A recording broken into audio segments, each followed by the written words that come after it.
Editor's note: Julian Zelizer, a CNN political analyst, is a professor of history and public affairs at Princeton University. The views expressed in this commentary are his own. It looks like former President Donald Trump is going to launch another bid for the White House. Trump, it seems, is hoping to be the first person since President Grover Cleveland to win 2 non-consecutive elections. While Trump has been hinting at another run for months, the news would certainly send shockwaves through the political world. Trump is arguably one of the most controversial and destabilizing political leader in contemporary U.S. history. And as we have seen with recent Supreme Court decisions like Dobbs versus Jackson Women's Health Organization, as well as the toxic rhetoric and support for conspiracy theories within the GOP, his presidency was enormously consequential. While there was an audible sigh of relief in many parts of the country after President Joe Biden won the 2020 election, some Democrats might feel that Trump's re-emergence is good news for the party.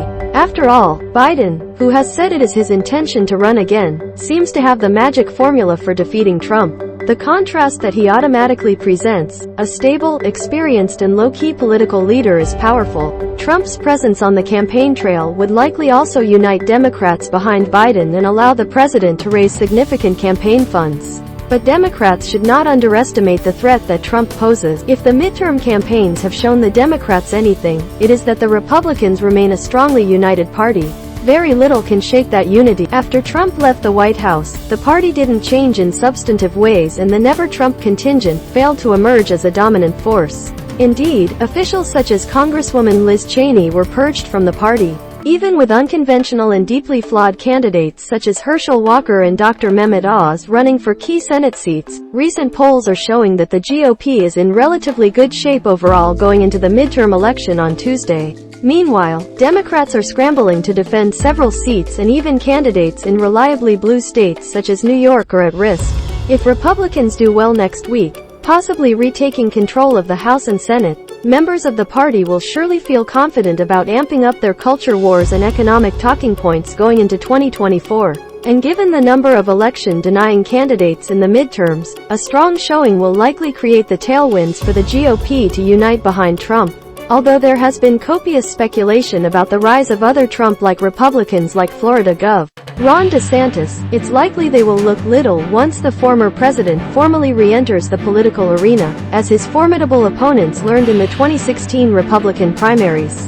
A GOP midterm victory would also embolden Trump himself. At this point, he has largely escaped accountability. Despite ongoing criminal investigations and the House Select Committee investigating January 6, Trump is still a viable political figure. And if Trump announces his candidacy, the Department of Justice is weighing the possibility of announcing a special counsel to oversee 2 sprawling federal investigations into Trump's efforts to overturn the 2020 election and his alleged mishandling of national security documents kept at Mar-a-Lago. But that's unlikely to stop Trump. We've seen his relentless attacks on former special counsel Robert Mueller, who oversaw the Russia investigation.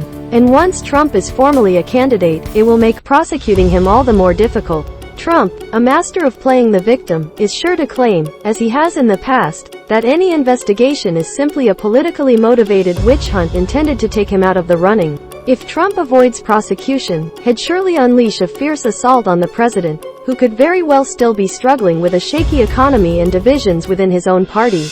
And if election deniers enter positions of power after the midterms, and Trump escapes any punishment for January 6, it's likely he will take advantage of the loyalists who have infiltrated state and local election offices to make sure that victory is his. Trump will also come to the race having been to this rodeo before, which will mean he can perfect the technique and rhetoric that put him into office in 2016. And now that Elon Musk has purchased Twitter, Trump could be reinstated, giving him a way to direct and shape the media conversation once again. Trump, who founded Truth Social, where he has been active since he was banned from Twitter, has not publicly indicated that he will return. Finally, it's worth noting that a midterm win would energize Republican voters like little else. The out party is often more motivated and prepared for political battle than the party of the incumbent, which at some level is worn down by the realities of governance. But the 2024 election will be as much about Biden as it will be about Trump. While Biden can tout a successful legislative record that includes the Inflation Reduction Act and the $1.2 trillion bipartisan infrastructure package, he will go into 2024 with the baggage that plagues any incumbent. The problems that he has struggled with, including inflation and the fallout from the withdrawal from Afghanistan, will be part of the conversation in a way that they were not 4 years ago. If he runs, Biden will no longer be campaigning to be the new boss, he is the boss. Join us on Twitter and Facebook. The midterms have shown that the Democrats' focus on the radical nature of the GOP and the dangers posed to democracy are not necessarily enough to rally voters. These dangers have been outlined many times over, including in Biden's closing speech Wednesday, but Democrats are nonetheless struggling to maintain power.